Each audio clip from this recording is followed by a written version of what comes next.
Hello everyone. In this video we will do chapter 7 directing of class 12th.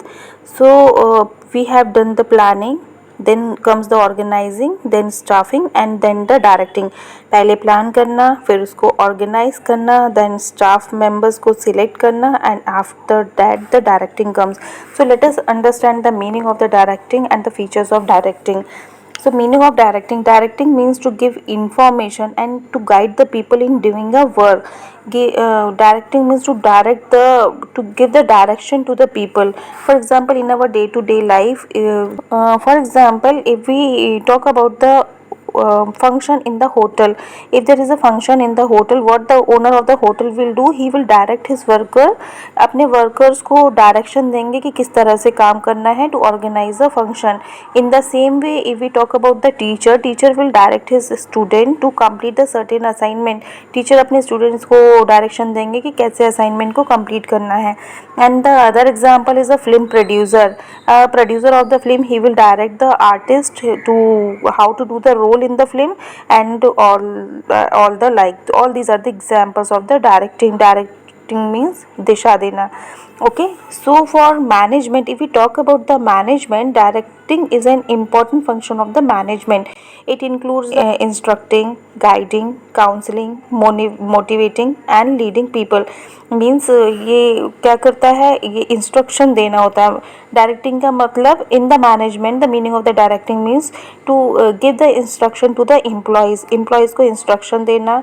To guide the employees को guidance देना. जो workers हैं उनको guide करना, उनको काउंसिल करना एंड उनको मोटिवेट करना और लीड करना how to do the work, कैसे उस काम को करना है so that the objective can be achieved.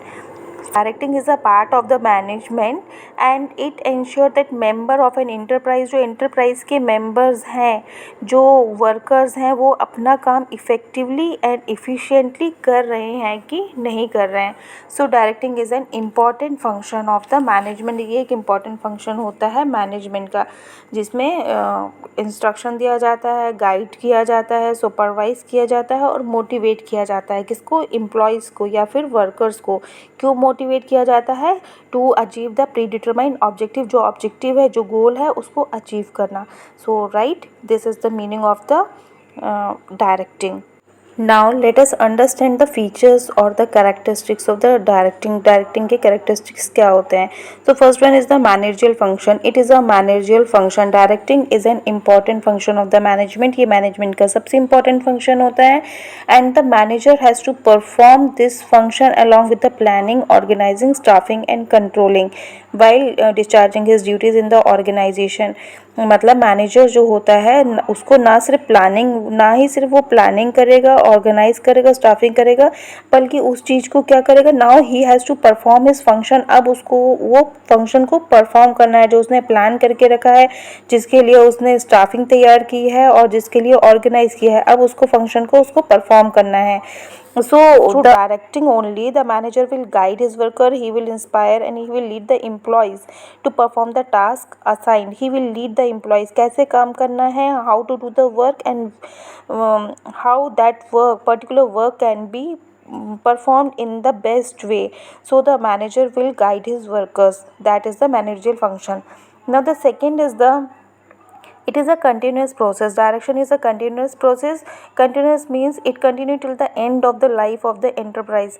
ऐसा नहीं है कि आपने एक बार डायरेक्शन दे दिया, एक बार आपने कमांड कर दिया है कि ये वर्कर्स ये काम करेंगे, उसके बाद your work is over. No, not at all. It is a continuous process. It will continue till the end of the life. जब तक एंटरप्राइज की लाइफ है, जब तक ये कंटिन्यू रहेगा. एक टास्क खत्म होगा, उसके बाद मैनेजर का काम ख़त्म नहीं हो जाता है, उसके बाद वो दूसरा टास्क चालू हो जाता है. So it is a continuous process. Next point is the flow from top to bottom. So direction flows from top to bottom. जो डायरेक्शन है it flows from top to bottom means it start from the top level of the management. जो top level के management हैं वो lower level, middle level management को जो है direction देते हैं, ऑर्डर करते हैं. कभी आपने सुना है कि जो लोअर लेवल के मैनेजमेंट है वो अपर लेवल मैनेजमेंट को ऑर्डर देंगे या उनको डायरेक्शन देंगे? नो. जो टॉप लेवल मैनेजमेंट है वो मिडिल लेवल और जो मिडिल लेवल है वो लोअर लेवल मैनेजमेंट को डायरेक्शन देंगे या फिर गाइडेंस देंगे या फिर लीड करेंगे. Okay, so it flows from top to bottom. And the next point is it is a superior and the subordinate relationship. Means directing function is performed at each level of the management. जितने भी level management के होते हैं, top level, middle level, lower level management होते हैं, उसमें direction होता ही है. मतलब कोई ना कोई सुपरवाइज करने वाला उसके ऊपर होता ही है. So it is performed at the each level of the management, and every manager in the enterprise perform his duty as a superior as well as the subordinate. जितने भी managers होते हैं उनके ऊपर कोई ना कोई order देने वाला होता है. So every manager in the enterprise performs duty as a superior as well as a subordinate. Clear? Now let us talk about the function of directing. What are the functions of directing? Directing के functions क्या होते हैं? So the function of a successful director is, first is to issue the order at each level to the subordinates. The director of the company or the manager, he will issue the order at each level from top to bottom. जितने भी जो top level के management है या जो lower level management है, जो bottom level के management है, they will issue the orders to the subordinates. वो अपने under में काम करने वालों को order issue करेंगे, order देंगे. ठीक है. Next is to see whether the subordinates are doing their work. Next function of the manager or the director is to see whether the subordinates are doing their work in accordance with the order. जो order दिया गया है उसके accordance work कर रहे हैं कि नहीं कर रहे हैं.